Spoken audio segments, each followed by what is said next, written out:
সিলেট হযরত শাহজালাল কোথায় কোথায় ঘুরলাম না ঘুরলাম তোমাদের এই ভিডিওতে আমি অনেক কিছুই দেখিয়ে দিব। আর ভিডিওটা একদম স্কিপ না করে ভিডিওটা দেখো, অবশ্যই তোমাদের সবার কাছে ভালো লাগবে ইনশাল্লাহ। তোমরা তো বুঝতেই পারলে আমি এখন কি করতে যাচ্ছি। হ্যাঁ, আমি সারাদিন লাগিয়ে সাদা পাথর ঘুরেছি, হোটেল রুমে যেয়ে একটু রেস্ট করে এখন আবার আমরা মাঝার দেখতে চলে যাচ্ছি। এখন আনাচে কানাচে একটু ঘোরাঘুরি করব, কবুতর দেখব, অনেক অনেক মজা করব। আর ঘুরতে গিয়েছি যদি হোটেলে যদি বসেই থাকি তাহলে কেমন হয়, তাই না? তার জন্য তো যে হোটেলে যে তাড়াতাড়ি তাড়াতাড়ি করে ফ্রেশ হয়ে নিলাম আর এখন একটু হাঁটাহাঁটি করব।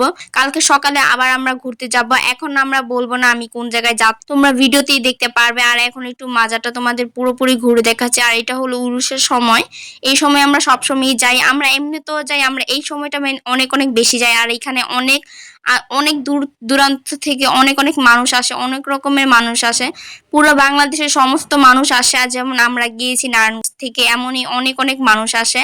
আর এইখানে অনেক কিছুই শেখা যায়, এলে অনেক কিছুই শেখা যায়, চেনা যায়। আর এইখানে আমিও একটু ভিডিও করছিলাম, দিন পর বাসা থেকে বের হয়েছে, এমনিতেই অনেক ভালো লাগতেছে। আর মানুষের পেছনে কুত্তার মতো না পড়ে একটু দেশ বিদেশ ঘুরলেও অনেকটা মনটা শান্তি হয়। মানুষের পেছনে আঠার মতো না লেগে থাকে, একটু ঘোরাঘুরি করো, অনেকটা ফিল হবে, ভালো একটা ফিল হবে, অভিজ্ঞতা হবে।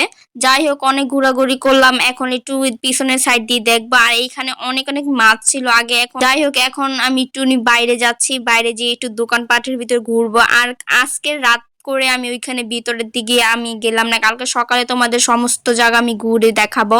আর এখন আমি বলতাছি সিলেটে অনেক অনেক এই জায়গাটা অনেক অনেক সবাই ছবি ভিডিও করে, আমিও করতেছি। এখন আমার ভাই বলতেছে তুই সব সময় সব জায়গায় যে ভিডিও করস, আমি বলতেছি করবো না, 100 বার করবো, আমি কেন করবো না, 100 বার করবো। যাই হোক, এখানে দেখলাম মুড়ি মাখা, তার জন্য মুড়ি, আমি তো সাদা পাথরে ফুচকা খেয়ে ফুচকার ফ্যান হয়ে গিয়েছে। আর এখন জালমুড়ি খেয়ে দেখি জালমুড়ির অবস্থা কেমন। যাই হোক, জালমুড়িটা আহামরি এত একটা মজা লাগে নাই, ওইখানে সাদা পাথরে এত সুন্দর করে জালমুড়ি বানিয়ে দেয়, আর এইখানে জালমুড়িটা আমার একদমই পছন্দ হয়নি। যাই হোক, সারাদিন লাগিয়ে পানিতে অনেক অনেক ভিজাভিজি করার পরে আমার গলা ব্যথা হয়ে গিয়েছে, অলরেডি জ্বর এসে পড়েছে। এখানে আমার বড় আপু চা খাওয়াচ্ছে, চাটাও অনেক মজা ছিল। সিলেটের চা আসলেই মজা। আমি ভাইয়াদেরকে বলতেছি ভাই এখানে 7 রকমের চা পাওয়া যায় কিনা, ভাইয়া বলতেছে একদমই না, তোমরা আমাকে একটা একটা হোটেলের নাম বলো 7 ভাই, ওইখানে গেলে নাকি আমি পাবো। ওইখানে একদম সব খাবার রিজনেবল প্রাইসে, ওইখানে কম দামে সব সব কিছুতেই খাওয়া যায়, মানে অনেক অনেক কম দাম। যাই হোক, ওইখান থেকে কিছু ডিটেল জানার পরে আমরা কিছু দেখি কিছু দেখতে যাচ্ছি।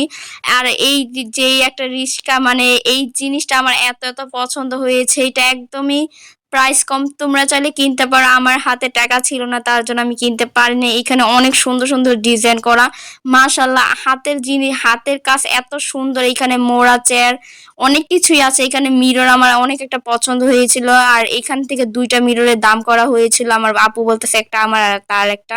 যাই হোক, অনেক দামাদামি, মানে সিলেটে একটা জিনিসই খারাপ লাগে, ওইখানে একদমই সব মানে 1 টাকাও কমায় না। আর যাই হোক, তারপর আমি এইখানে আসলাম, আসার পরে আমার একটা জিনিস পছন্দ হয়ে গিয়েছে, টাওয়ার। আমার টাওয়ার আমি অনেক দিন ধরে বলতেছি নেবো নেবো, আমার নেওয়া হয় না। আমার এই টাওয়ারটাও আমি নিলাম, তোমাদের আমি দেখালাম না, পরবর্তী তোমাদের আমি দেখাবো। যাই হোক, তোমাদের হযরত শাহজালাল তোমাদের আমি পুরোটা ঘুরে দেখাতে পারলাম না, ভেরি সুন তোমাদের আমি সকালবেলা আমি পুরোটা ঘুরে দেখাবো আনাচে কানাচে। আর যাই হোক, তোমাদের সবার প্রিয় সালমান শাহ মুক্তার তারও কবরটা তোমাদের দেখাবো। আর ভিডিওটা কেমন লাগলো অবশ্যই তোমরা আমাকে জানিয়ে যাবা। আর নেক্সট ভিডিও খুব তাড়াতাড়ি নিয়ে চলে আসবো। তোমরা যারা আমার চ্যানেলটাকে ফলো করে সবাই সাবস্ক্রাইব করে দিবে। আজকের ভিডিওটা এই পর্যন্ত, ভেরি সুন তোমাদের সাথে ভিডিও নিয়ে চলে আসবো।